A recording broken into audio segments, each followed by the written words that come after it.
සියලු දෙනාටම තෙරුවන් සරණයි.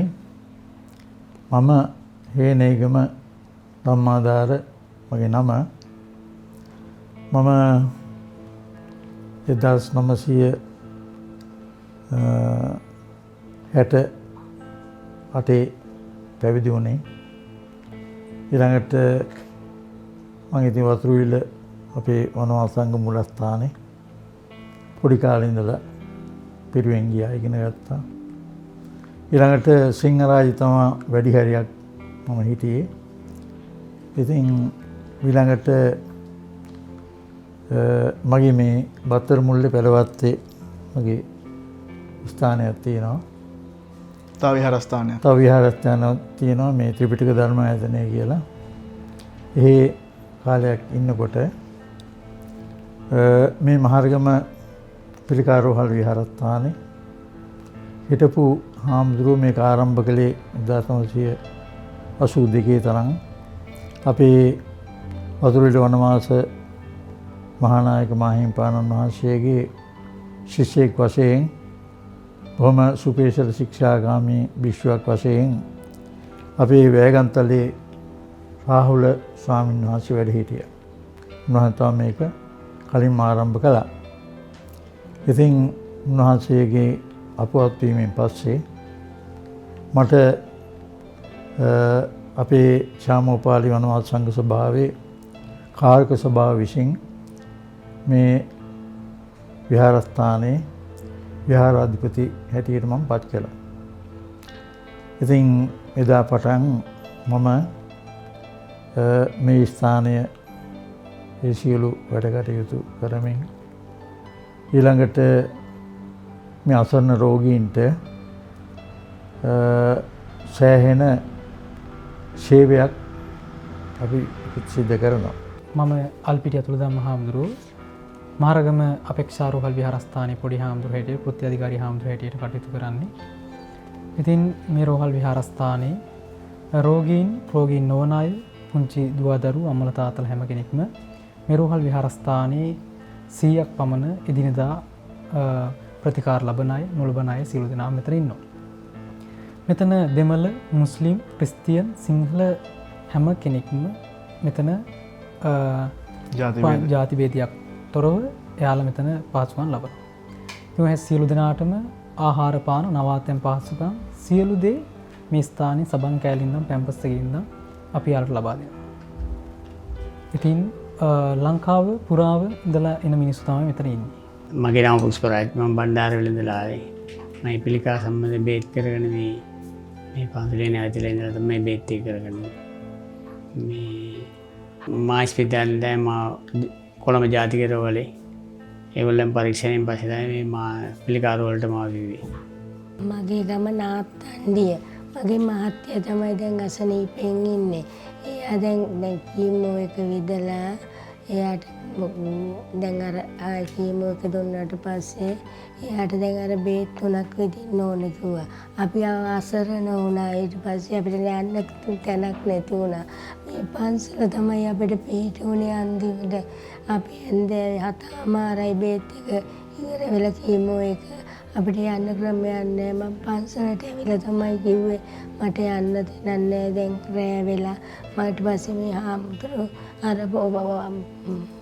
පොඩි හාමුදුරුවෝ ලොකු හාමුදුරුවෝ මෙතන අපිට කරලා දුන්නු මේ සේවය මේ ලෝකෙ මම හිතන්නේ මේ රටේ කිසිම තැනක මේ වගේ පන්සලක් තියෙනවා කියලා. මම ඉතින් ඇත්තටම මේ වගේ පින්කමක් අපිට කාටවත් කවදාවත් සිද්ධ කරන්න බෑ.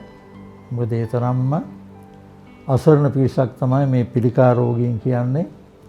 ඉතින් මේ අයට මොනවද දෙන්න පුළුවන්? ඒ සෑම දෙයක්ම අපි දෙන්නේ පින් බලාපොරොත්තුවමයි. මෙතනින් කිසිම විටක කිසිම දෙඩෙක්ගෙන් රුපියලක්වත් තරම දෙයක් අය කරන්නේ නැහැ අපි. සෑම දෙයක්ම නොමිලේ බේත් ටික ඊළඟට කෑම බීම 3 වේලම කන්න දෙනවා. ඊළඟට කැඳ ටික, සුප් ටික, තේ ටික මේ හැම දෙයක්ම දෙනවා. ඉතින් මේ කිසිම දෙයක් අඩු කරන්නේ නැහැ. පෙරකෑ මහත්තයෝ උතන දෙමළ අම්මලා කලන්ත දාලා වැටෙනවා. ඔව්. වතුර ටික කන්න ටික මම මේ ඉන්න හැටි කියලා තියෙන ඒගොල්ලෝ කනබත් විඥාන හරි දෙන්න ඕන. එහෙම නැත්නම් උයලා හරි දෙන්න ඕන. එහෙම නැත්නම් කලින් හරි ගෙනත් දෙන්න ඕන. මිනිස්සු බඩගින්න යවන්න එපා. මේ කිසිම කෙනෙක් බඩගින්න යවන්නේ නැහැ. ඕන කෙනෙක්ගෙන් අහන්න කිසිම කෙනෙක් බඩගින්න යවන්නේ. කන වේලාව නම් කන්න දෙනවා. තේ ටික සුප්ටි හැමදේම දෙනවා. අය ඕන වෙලාවක කෑම කන වෙලාවට කෑම දෙන්න ඕන. මොකද මහත්මයා බඩගින්න කියන එක මේ ලෝකේ දරා ගන්න බැරි ගින්නක් තමයි බඩගින්න කියන එක. අනිත් එක මේ වගේ දේවල් වලට අපි දායක පින්නතුන් ඊටාම කැමැත්තෙන් තමයි උපකාර කරන්නේ. එතකොට පිරිසක් උදේ දානි, තවත් පිරිසක් දවල් දානි, රෑ දානි, ඒ අතර සුප් එක, තේ එක කොහොම විදිහට බාරගෙන තියෙනවා. ඔයාලට මගේ Facebook page එක බලුවා නම් ඔය සියලු විස්තර මම ඔකේ ඇතුළත් කරලා තියෙන්නේ. එන්නේ බෙහෙත් ටික ඉල්ලගෙන තවත් පිරිසක් එනවා අම්මා නැති වුණා, තාත්තා නැති වුණා, ළමයි නැති වුණා, නෝන නැති වුණා කියලා මිනි පෙට්ටි ඉල්ලගෙන. ඒ වෙනකොට මේ ස්ථානේ අපි සූදානම් කරලා තියෙන්නේ සියල්ලම. ඉතින් මිනි පෙට්ටිය දීලා අපි ලක් මිනිසුන්ට කරගන්න බැරුණාම ඉතින් මේ ගේ ඇතුළ මෙතන තියලා පාන්සු වල දීලා නායක හඳුරු කිව්වා වගේ මේ මහරගම පුච්චලා වල්ලා ඉතින් මේ මිනිස්සු යනවා. ඉපදින්නේ වාගත ගෙදර අම්පාර යාපනයේ දිහාවේ. මැරෙන්නේ මියා දැක්කොඩ මැරිච්ච පොඩි එකත් මේ ගේ ඇතුළ මෙතන තියලා තමයි පාන්සු වල දෙන්නේ. පෙලකොලට ඉම්බම් කරන්නෙත් නෑ කොටිම කියනවනේ. ඉම්බම් කරන්නෙත් නෑ. ඉම්බම් නොකර මෙතන අවසන් කටයුතු සිදු කරලා යනවා. අපේ හාමුදුරුවනේ දැන් පටන් ගත්ත කාලේ අපි හිතමුකෝ මම දන්නේ නැති පුද්ගලෙක් විදියට අහන්නේ. පටන් ගත්තම කාලේ සාමාන්‍ය රෝගීන් කී දෙනෙක්ට දෙන්න උපස්ථාන ගන්න පුළුවන් වුණාද මේ වෙද්දි කී දෙනෙක්ට? කොහොමද ඒ දවස්වල සාමාන්‍ය 20ක් වගේ හිටියා. ආයෙත් මේ බිම පැදුරු වෙලාගෙන මෙයා තමයි හිටියේ. ඉතින් දැන් වෙද්දි 100ක් විතර ඉන්නවා. 100ක් විතර ඉස්සරහා සුවමන්සලේ මෙහා පැත්තේ මේ වාට්ටු හතරක් තියෙනවා. ඒකේ ඉතින් කිසිම අඩුවක් නැතුව ඉන්නවා. ඉතින් මේ අයට අඩුපාඩුවක් නැතුව අපි මේ සියලු දේම සංග්‍රහ ටික කරනවා. ඊළඟට සේවක පිරිසගේ අඩුපාඩු බලනවා. මේ හැම දෙයක්ම අපිට පුළුවන් උපරිම ශක්තියෙන් සිදු කරනවා. මේ ඉන්න රෝගී මැරෙනවනේ. ඇත කියන්නේ මොකද මේ අය හැම කෙනෙක්ම මරණ සහතිකයේ අතේ තියාගෙන ඉන්න පිරිසක්නේ. පිළිකාව කියන්නේ ඒ වගේ දෙයක්. ඉතින් ඒක නිසා ජීවිතේ බලාපොරොත්තු නැහැ. ඉතින් මේ අයට අපිට දෙන්න පුළුවන් තියෙන්නේ මොනවද? මේ අයට සමහර මහත්ව මිනි පෙට්ටියේ ගන්න සල්ලි නැහැ. ඊළඟට මිනිය වලදා ගන්න විදිහක් නැහැ. ඒ වගේ තත්ත්වයක් තියෙනවා. එතකොට කියන්නේ කෝටිපතිය පවා මහත්තයෝ අන්තාසරණ තත්ත්වයටපත් වෙනවා. කෝටිපතිය ඉස්සෙල්ලාම පටන් ගන්නෙ ආසිරියකේ නවලෝකේ ඊළඟට හේමාසිකේ මේ කාමර අරගෙන ඉන්නවා. ඒතර අන්තිමට මේකට තමයි ඉන්නේ. මේ පිළිකාර වල තමයි මැරෙන්නේ ඒගොල්ලෝ. ඒක නිසා ඒ තරම්ම අසරණ තත්ත්වයටපත් වෙනවා. මරණය කාටවත් තරක් කරන්න බෑ. බෑ. අන්තිම බෙන්ස් එකේ BMW එකේ ගියාය මහත්තයෝ බස් එකේ යන සල්ලි ඉල්ලගන්නේ අපෙන් ඇවිල්ලා. ඔව්. මේකට නෑ. ඒ තරම් දුෂ්කරතාවයටපත් වෙනවා. ඊළඟට මොකදනේ කල්පනා කරනවා අපිට හැමදේම තියනවා කියලා. මම හිතනවානේ. නමුත් මේ ලෙඩු ඒ තරම් මසන. මෙයාට කියන්න දෙයක් නැහැ. හේතුව මොකද? දැන් අපි හිතමු අපි දැන් මෙහෙන් අපට වෛද්‍ය විද්‍යාලයෙන් මිනි පෙට්ටි හම්බ වෙනවා. වෛද්‍ය විද්‍යාලයෙන් මිනි පෙට්ටි අපිට මෙහාට එවනවා. ඒක අපි මේ නැති බැරි අහිංසකයට දෙනවා. සමහර විට මිනිහ ගමට ගෙනියන්න බැරි අය මේ කනත්තු අල්ලනවා. මේ හැපත කනත්ත තියෙනවා ඔක වල්ලනවා. ඔය කනත්තේ වල්ලන මිනි වල කපා ගන්න මිනිස්සු සල්ලි නැහැ මහත්තයෝ. මොකද නගර සභාවට ගෙවන්න ඕනේ 6500. ඔය 6500 මිනිස්සුන්ට ගෙවා ගන්න බෑ. ඔව්. ඒක දෙන්නෙත් අපි තමයි. ඉතින් ඊළඟට ඒ තරම්ම දුක් වේදනාකාරී ජීවිත ගත කරන්නේ. මේ ස්ථානේ වෙනම ප්ලාස්ටිකල් තියෙනවා මිනි පෙට්ටි කපඩාවක්ද ඈ මිනිසුන්ට හිතෙන්න පුළුවන් මොකටද පන්සලට මිනි පෙට්ටි කියලා. නමුත් මම එකතු කරනව නෙමෙයි මේ ස්ථානේ අපි මිනි පෙට්ටි එකතු කරනව නෙවෙයි. නමුත් ඒකේ අසරණකම පිරිසකට හිතෙන්න පුළුවන් මගේ වීඩියෝ එකක් දැක්කම මොකද මේ පන්සලක මිනි පෙට්ටි ගොඩ ගන්න කරන්නේ කියලා. මැරෙන්න ඉන්න මිනිස්සයා ඊට ඉස්සෙල්ලා මැරෙයි කියලා හිතෙන්න පුළුවන්. ඔබට උනත් එහෙම අදහසක් පහළ වෙන්න පුළුවන් මේ ආන්දරෝ පන්සලක මිනි පෙට්ටි ගොඩ ගහගෙන මොකද්ද මේ කරන්නේ මැරෙන්න ඉන්න මිනිස්සයා ඊට වැඩි ඉක්මනට මැරෙන තත්ත්වයටපත් වෙයි කියලා ඔබට උනත් හිතන්න පුළුවන්. නමුත් මම දන්නවා අපි දන්නවා ඒකේ භයංකාරකමක් දන්නවා. නමුත් ඒ මිනිස්සු ඒ වගේ තත්ත්වයකටපත් වුණාම මැරුණට පස්සේ කොයිතරම් තත්ත්වයකට වැටෙනවද කියන එක දන්නවා අපි. ඇයි ඒ? හයර් එක ඈ මිනිහ වැටි කරන්න පෙට්ටිය ගෙදරට ගෙනියන්නේ කොයිතරම් දේවල් කරන්නද? මේ මම මහත්තයෝ ඉස්සර යනවා මේ ළමා වාට්ටුවට පිරිච්ච යන්නේ. ඉතින් යනකොට ටොපි චොකලට් මොනවා හරි ඉතින් ළමයින්ට අරගෙන යනවා. ඉතින් ගියායින් පස්සේ මේ ළමයි දකින්නකොටම ලොකු සාදු කියන දුවගෙන එනවා. ඇවිල්ලා ඉතින් අතේ එල්ලෙනවා. ඉතින් බොහෝ දුරට සංවේදීම දෙයක් සිද්ධ වුණේ දවසක් මේ එක ළමයෙක් හිටියා මේ ළමයා හරීම හොරතල් දරුවෙක්. එයා මේ දොස්තර මහත්තයාද මිසීදී කතාවක් නැහැ. අඳුරන්න ඕනෙත් නැහැ ගිහලා කෙලින්ම මුකුලුවට වාඩි වෙනවා. වාඩි වෙලා ඒගොල්ලන් ළඟ තමයි ඉන්නේ. එතකොට දැන් මම ගියත් කෙලින්ම මුකුලට එනවා. ඒක වාඩිලා ඉන්නවා. ඉතින් මේ ඔළුව අත ගා ඉන්නවා. ඈ හරි ආසයි ඔළුව අත ගන්න. ඉතින් ඉඳලා ඉතින් දැන් බබේදා අරන් ගියා අර ටෙනිස් බෝල දින මහත්තයා පොඩි බෝල අර පොඩි ගෙවුම් බම්පෙන්නේ දැන් එතකොට ඒ බෝල පැකට් එකක් හම්බුණා මට මම ඕක අරන් ගියා මං ගිහලා ළමයින්ට බෙදුවා මම ඉතින් මිෂීලායි දොස්තර මහත්තයෝ කතා කර කර ඉඳලා මේ එන්න ලැහැත් වෙනකොට අර ළමයා ඈත ඉඳලා දැක්ක මං නැගිට්ටා එන්න ඉතින් ඒක දුවගෙන ඇවිල්ලා මගේ අතේ එල්ලුණා. මම ආ පුතා මොනවද ගේන්න ඕනේ අනිත් පාර එනකොට කියන්න කිව්වා. මට කියනවා නෑ මේ ඔළුව වෙනවා. මල්ලා ඉතින් මගේ මූණ දිහා බලා හිටියා මහත්තයා. මගේ මූණ දිහා බලාගෙන හිටියා. එක පාට ඇස් දෙක උඩ ගියා. ටක් ගාලා එළවුණා. ඉතින් මම අල්ලගත්තා. අල්ලගෙන වඩාගෙන ගිහිල්ලා මේසුවට තිබ්බා. කියලා මිනිහට කතා කරලා දොස්තර මහත්මයා ඇවිල්ලා පුස්කලා. මම දැනගත්ත කෙලින්ම මං උස්සනකොටම බෙල්ල එළවුණා. මම දන්නවා ඉවර ඇති කියලා. ඉතින් ඒ ළමයාගේ තිබුණ හොරතල්කම කොච්චරද කියනවා නම් මෙතන බෝධිය ගාවට නිකන් මගේ පස්සෙන් එනවනේ. සමහර විට අම්මා නැතිවම මිෂීලා දුවගෙන ඇවිල්ලා අරගෙන යනවා. ඒ තරම්ම හොරතල් දරුවෙක්.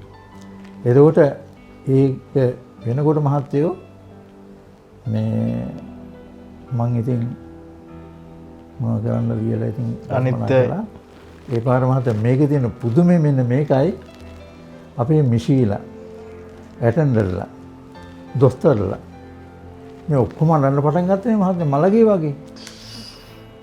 මලගේ වගේ අඬනවා.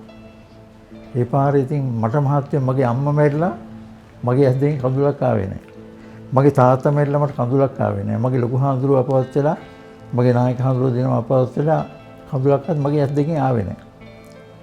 මං ඉතින් ටික වෙලාවක් ඉන්නකොට ඉතින් ඇත්තටම මේක මලගේනේ. අඬනවා හොගාලා. මම ඉතින් ටික වෙලාවක් ඉඳනකොට මගේ ඇස් දෙකනොත් එන්න පටන් ගත්ත මහත්තයෝ උල්පතෙන් එනවා වගේ කඳුළු.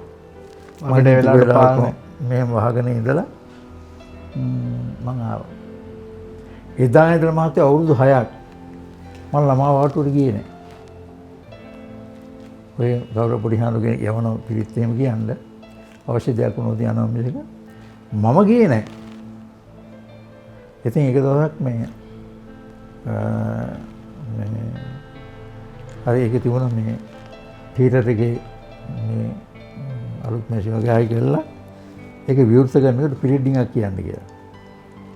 පස්සේ මං මේ හාමුදුරුවෝ ඇරියා මං ගියේ නෑ. පස්සේ මගේ ඩිරෙක්ටර් මහත්තයා ආවා මොකද හාමුදුරුවෝ එන්නේ නැත්තේ කියලා. මං කාරණේ කිව්වා.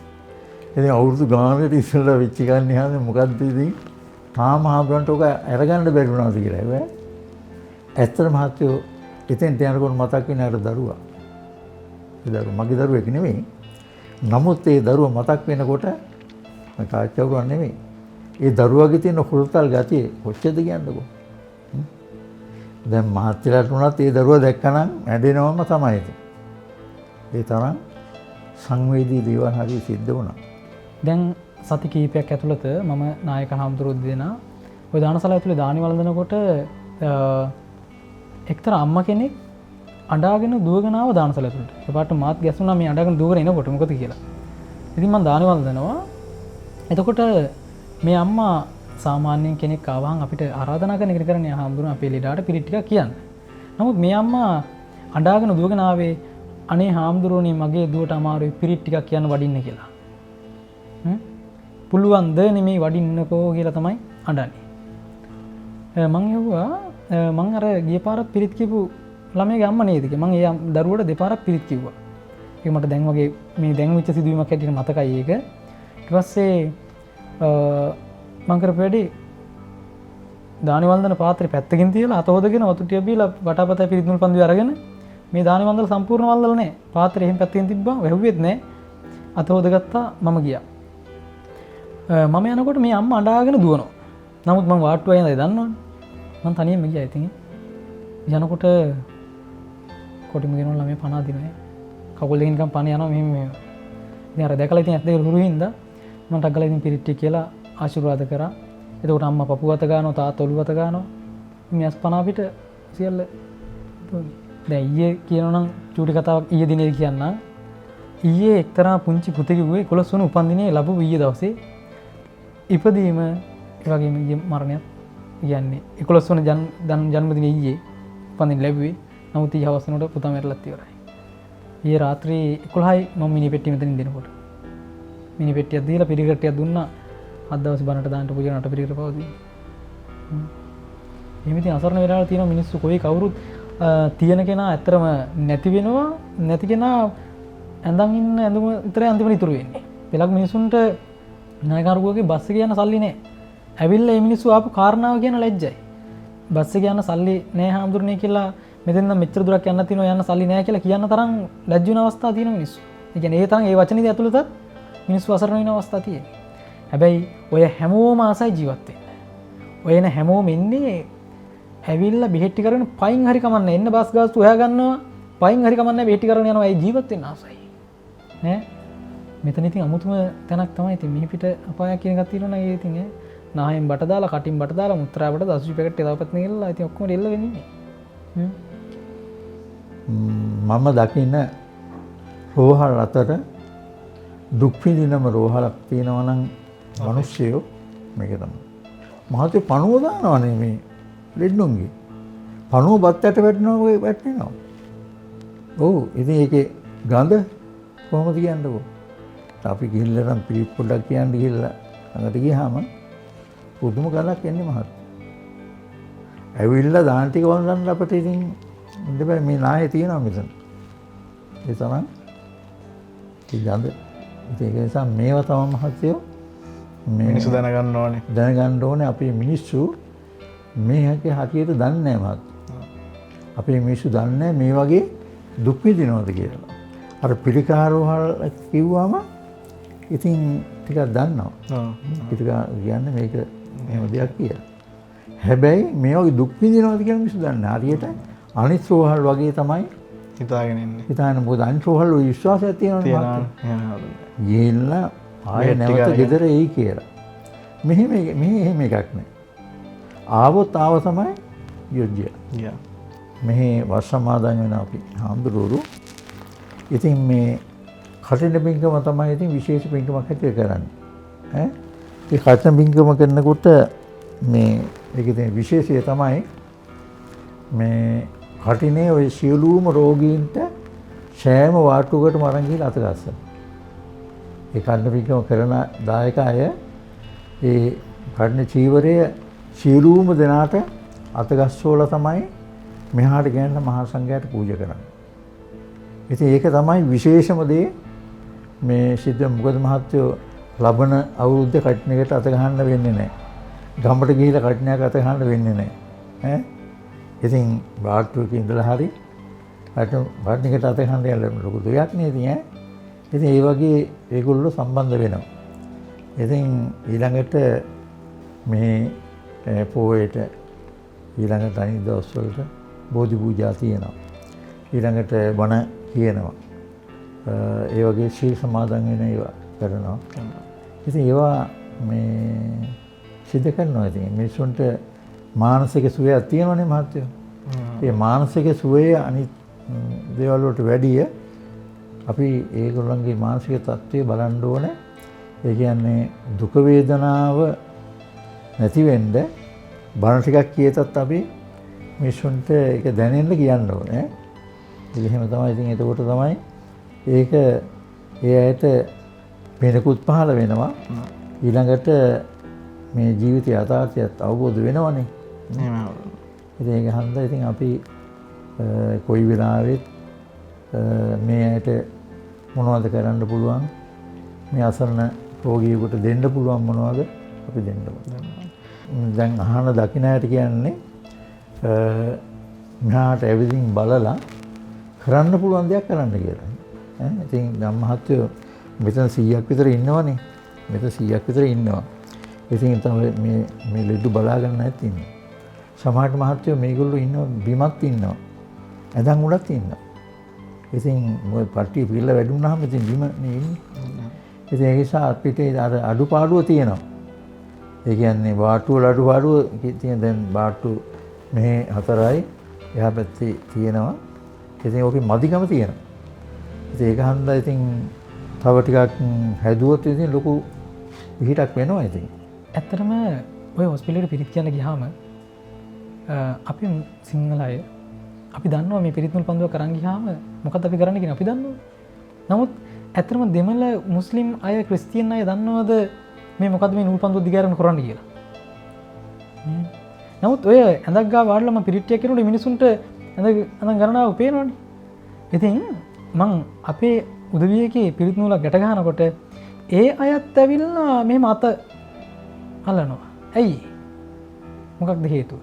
නමුත් එයාලට ඒ පැය ගණන් උතුම් පිරිත් කියන්නේ නෝන විනාඩි 15ක් 10ක් වෙන්න පුළුවන්. ඒ විනාඩි 10 15ට එයාලට යම් කිසි දෙයක් හිතට ගොඩනැගුණු විශ්වාසයක් මොකද්ද මෙයාලා කරන්නේ දවසක් හරි ජීවත් වෙන්න ඇති මේ දෙයක් කරනවා ඇත්තේ කියලා විශ්වාසයක් ගොඩනැගී තින්දන මේ වගේ කටයුතු සිදු කරන්නේ. ඒක මගේ ඇස් දෙකෙන් දැකලා තියෙනවා. මට ඒක සිදු වෙලා තියෙනවා. මෙහෙම අතල්ලනවා. ඈ මුර්ගා දාගෙන ඉන්න ගැහණු උදවිපවා මෙහෙම අතර ඉල්ලන නූල. එතකොට මොන වගේ දෙයක් ඇද්ද? මෙතනට ඇවිල්ලා මම චූටි කතාවක් මේකට එකතු කරන්නම් මේක විදිහට. මම එක්තරා දවසක මේ දරුවන්ගේ වෝඩ් එකේ මම පිරිත් කියලා එනවා. ඒ දරුවා ඇත්තටම හොඳටම අසාධ්‍යයි. කොටිම කියනවා මරණාසන්න මොහොතේ තමයි ඉන්නේ මේ දරුවා. ඉතින් මම ගිහිල්ලා පිරිත් කියලා අනිත් දරුවන්ගේ අම්මලාත් ඇඳවට ඉන්නවා. එතකොට මම පිරිත් කියලා ආශිර්වාද කළා ආවා. සාමාන්‍යයෙන් මට මතක විදිහට දවල් 11ට 12 අතර කාලය තමයි මම මේ සිද්ධ වෙන්නේ. නමුත් හවස් වරුවේ හැන්දෑවේ 4:00ට 5ට විතර මම ඔය එළියේ ඉන්නකොට එක්තරා මුස්ලිම් කෙනෙක් මට ඔය ඔෆිස් එකේ වඩනවා ඔය පාර පේනවා. ඉතින් ඔතනට කවුද මයි වාට්ටුවට යන්නේ ඉන්නේ කියන එක මට පේනවා. ඉතින් මම දැක්කා දින ගණනාවක් මුස්ලිම් කෙනෙක්. ඈ අපිට ඇඳුම් පැළඳින් කියන්න පුළුවන් කවුද කියන්නේ. ඉතින් ඔය ගේට්ටුවෙන් එළියට එනවා මම දැක්කා. ඊට පස්සේ මම ඔය එළියේ ඉන්නකොට පිරිත් කියලා ආපු දවසේ එළියේ ඉන්නකොට මේ තාත්තා පෙට්ටියක් අරන් එනවා අද්දකින්. මගේ ළඟටම ආවා. මම වෙයි. සාදු ගියා නේද ළමා වාට්ටුවට ළමයින්ට සෙට් කරන්න කිව්වා. ওই විදිහටම හරියටම ඇහුවේ. ළමයින්ට සෙට් කරන්න. මං කෝ සාදු මගේ දරුවා ඉන්නේ ඊට ඇඳන් 3ට එහා පැත්තේ කිව්වා. මං කෝ සාදු මේ බිත්තර තියෙන්නේ මොනවද මේ පෙට්ටියේ බිත්තර. මේ බිත්තර ටික ඔයාලා තියාගෙන ওই විදිහටම කිව්වේ බිත්තර ටික ඔයාලා තියාගෙන මගේ දරුවට සෙට් කරන්න කිව්වා. ඒතකොට මොනතරම් මානසිකත්වයේ කෙනෙක් මිනිස්සු පටන් ගන්නද? ඈ අර මුස්ලිම් තාත්තා කෙනෙක් ඇවිල්ලා මගෙන් ඉල්ලන්නේ දරුවට සෙට් කරන්න කියලා බිත්තර ටිකක් දීලා. ඒ මිනිස්සු ආසයි දරුවා එක්කරන් යන්න ගෙදර සනීප කරලා. ඉතින් ඔය වගේ ඉන්න අතරේ මේ ස්ථානයේ ඉන්න උදවිය මොකද මේ ස්ථානයේ ඉන්න කට්ටිය මම උදව් කරන්නේ අපි රෝහල ඇතුළේද මෙතනදී උදව්වක් ඉල්ලුවොත් දෙපාරක් හිතන්නේ කොයි කවුරුත් මිනිස්සුනේ. දෙමළ වෙන්න පුළුවන්, මුස්ලිම් වෙන්න පුළුවන්. මම මෙතන තියාගෙන තමයි බෙහෙත් ටික දෙන්නේ. ඈ මුස්ලිම් අයටත් මෙතනදී මම බෙහෙත් ටික දෙනවා. දෙමළ අයටත් මෙතන ඇවිල්ලා උදව් කරනවා. මම බෙහෙත් ටික මෙතන තියා මේ ඊයදල මෙතන තියාන් දෙන්නේ. ඉතින් මෙතන ඉන්න හැමෝටම වුන් මානසිකත්වය කියන එක ඇත්තටම කඩන් වැටලා ඉතින් දවසින් දවස පොඩ්ඩ වැටෙනවා. ඉතින් මෙතන සංගීත වැඩසටහන්ද ඈ මට විනෝද දෙන්න අපේ ඉන්න ස්ටාෆ් එකට විනෝද දෙන්න නෙවෙයි. මොකද මම දන්නවා මේ මිනිස්සු ඉන්න තත්ත්වෙ මොකද. තාවකාලික සතුටක් හරි. තාවකාලික සතුටක්. මොකද තමන්ගේ නෝනා ICU එකේ ඉන්න පුළුවන්. මෙතන මහත්ය අප්පුඩි ගන්න පුළුවන්. නමුත් ඒ අප්පුඩි ගන්නකින් පුංචි සතුටක් ලබයි. නමුත් ආය අnder ගියාම කල්පනා කරන්නේ නෝනා ගැන. ඔබ අප සියලු දෙනාම මොන හරි ප්‍රශ්න වලින් දෙවෙනි මිනිස්සුනේ. ඈ දැන් ඔයාලා මෙතනට ආවට ඈ ඔබ අප සියලු දෙනාම යම් කිසි මොනවාම හරි පුංචි ප්‍රශ්නික නියැලෙන මිනිස්සු. නමුත් ඔයාලට මේ ආපු පුංචි කාලයට පැය කිහිපයකට ඔයාලගේ ඔළුවෙන් ඒක ඇත්තටම නැති වෙන්නේ නැති. නමුත් ආයෙ අපි එතනට ගියාම අපි ආයෙ ප්‍රශ්න කල්පනා කරනවා. නමුත් මේ අම්මලා තාත්තලා ඊට වැඩිය වෙනස් ප්‍රශ්නකින් ඉන්නේ. මොකද බැරි වෙලා හරි හෙට මගේ දරුවා නැති වුණොත් දරුවට කන්නට ගේනිකොත් වෙනස් කරොත් එහෙම බැලුම් බෝලයක් හරි ළමයට ගෙනත් දෙන්න කිව්වොත් මං කොහොමද ගෙනියන්නේ? මොකද අතේ තියෙන්නේ ගෙදර යන්න සල්ලි පමණයි. බැරි වෙලා හරි ඇඳේ ඉන්නකම් මැරුණොත් මං කොහොමද ගෙදරට ගෙනියන්නේ? ඉතින් ඔළුවේ කොච්චර දේවල් හිර කරගෙන දින්නේ. ඉතින් මෙතන සංගීත වැඩසටහන හැම මාසෙකම පළවෙනි සතිය සඳහා සංගීත වැඩසටහනක් කරනවා. පැය දෙකමාරක් විතර. ඒ අතරේ තේ දාන කියන උදවිය එයාලා ප්‍රෝග්‍රෑම් එකක් කරනවා පෙලක් දවස්වලට. ඉතින් ඒ අතරෙම සුවිශේෂී හැටියට අවුරුදු උත්සවේ මම ඒක ලොකුටම කරනවා. මිනිසුන්ට පේන්න පුළුවන් මම මොකද කරන්නේ කියලා. නමුත් මම ඒක දන්නවා මේ ඉන්න උදවිය කොයිතරම් සතුටක් ලබනවද කියන එක. මගේ පේජ් එකෙන් තමයි මම තෑගි බෝග පව ගිය අවුරුද්දේ පව හොයාගත්තේ. ඉතින් අවුරුදු උත්සවේ ඒක මම ලොකුටම සිද්ධ කරනවා. ඉතින් හොස්පිටල් එකට ආරාධනා කරනවා. හොස්පිටල් එකටම එන්න පුළුවන් උදවිය එනවා. මට මතකයි ගිය පාර අම්මලා ළමයි එක්කරන් ආවේ මහත්තයෝ රෝද පුටුවේ තියාගෙන. මට ඒක අද වගේ මතකයි. නිකන් මැවිලා පේන මේ කියනකොට එක දරුවෙක් ගේ මුත්‍රා පැකට් එක තියෙනවා ඉල්ලලා. එතකොට මට ඇහෙනවා මම කන්දුනේ නැහැ නමුත් මට මේ කියන එක ඇහෙනවා. එයාලා කියනවා අම්ම කෙනෙක් මම අර බැලුම් බෝල හුම්බන ඉවෙන්ට් එක තිබ්බහම පුළුවන් අයට එක අම්ම කෙනෙක් කියනවා අය වයස ප්‍රමාණය කිව්වහම අපේ දරුවන්ට කුම්බන්න පුළුවන් වෙයිද දන්නේ නැහැ කිව්වා. ඊට පස්සේ මම කරපු වැඩේ මට මතක විදියට රෝදපුටු 4ක ළමයි 4 දෙනෙක් හිටියේ. මම බැලුම් බෝල දුන්නා.